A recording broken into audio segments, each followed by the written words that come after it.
In this video, we will introduce MIDI, the Musical Instrument Digital Interface, by exploring the features of the controller keyboards found in the labs. MIDI controllers come in all shapes and sizes. The most common controller type includes a piano keyboard, sliders, knobs, buttons and pads for triggering samples and drum sounds. For serious keyboard players, there are also full 88-note controllers with weighted action keys. More recently, controllers targeting performance with Ableton Live have been introduced. These include a matrix of pressure-sensitive pads and sliders laid out like the session view window in Live. An even more recent introduction are controllers designed specifically for MIDI polyphonic expression, which is available with recent synthesizers. You can learn about your controller by carefully reading through its manual. The controller we are examining is the M-Audio Oxygen 25. Here is the link to the manual on the M-Audio website, and here is the manual. There are several useful resources for learning MIDI on the web. The official documentation comes from the MIDI Manufacturers Association at midi.org. One excellent, if a little idiosyncratic resource is a web page that has been on the web since the 1990s, entitled MIDI Technical Fanatics Brainwashing Center. It is currently hosted at midi.tarragonaudio.com. This website includes useful information for beginners and advanced users. The basic tutorial section includes some useful background to the state of MIDI systems in the 1990s. This was before the USB interface became the standard interface for MIDI controllers. At that time, MIDI was only connected with 5-pin DIN connectors. The section on the MIDI specification is probably the most complete document on the web. It includes both easy-to-understand explanations on the various MIDI messages, plus technical detail on the more complicated aspects, such as system-exclusive messages and MIDI timecode. MIDI was first introduced in around 1984. Before that time, there were no universal standards for connecting synthesizers and sequencers. Several analog standards for voltage control and gate trigger interfaces existed.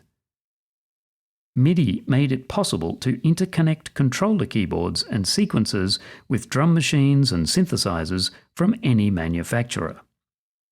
In analog systems, control signals were used to set the pitch of an oscillator, the cutoff frequency of a filter, or other voltage-controlled parameters.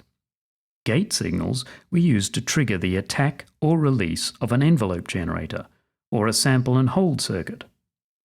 All these, plus the ability to recall digitally stored patch presets and other functions, were replaced with the development of the Musical Instrument Digital Interface standard.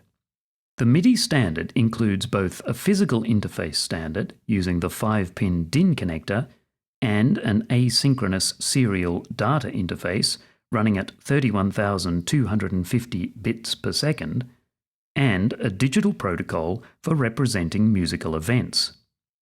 MIDI devices could be connected in chains so that one sequencer or keyboard could control a drum machine and a number of synthesizers.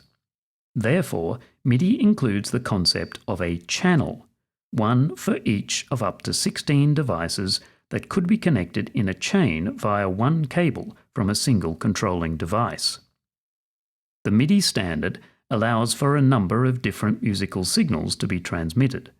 These include note events triggered from a keyboard, controller messages from wheels, knobs and sliders, program change messages for recalling presets, pitch wheel messages for high-resolution pitch control, MIDI clock for syncing sequencers and drum machines, and MIDI machine control for starting and stopping playback devices.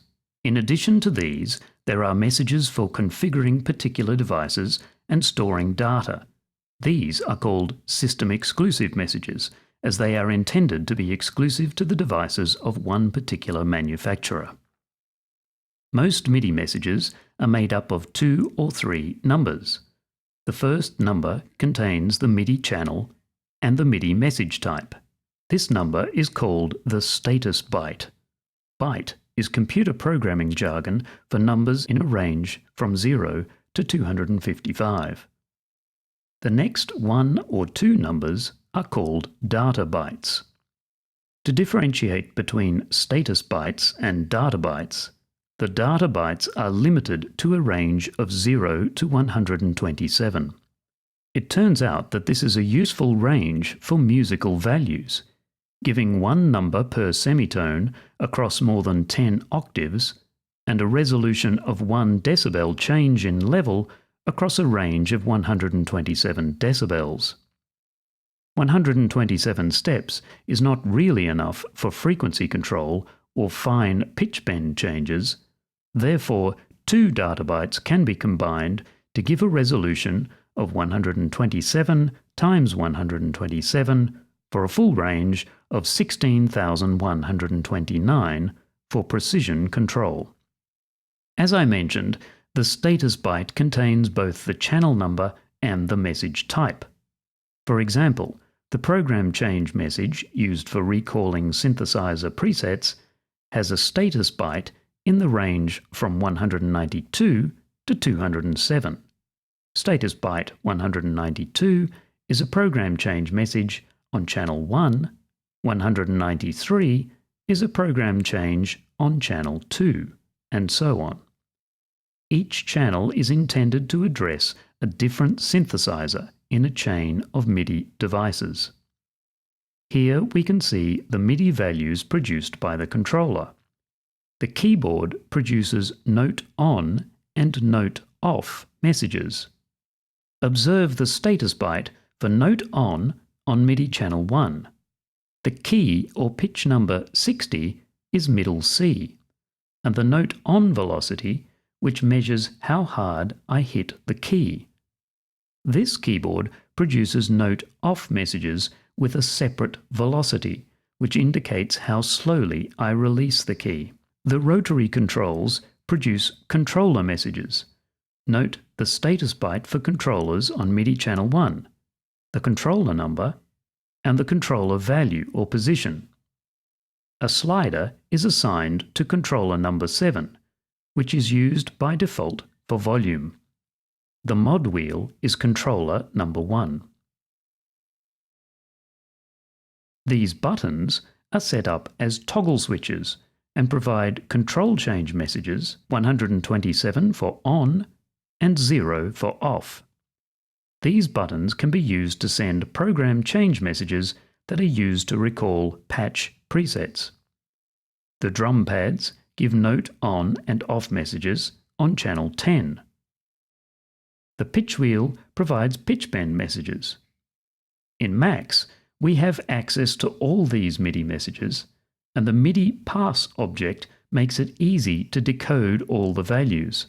The MIDI in object provides access to the entire MIDI stream.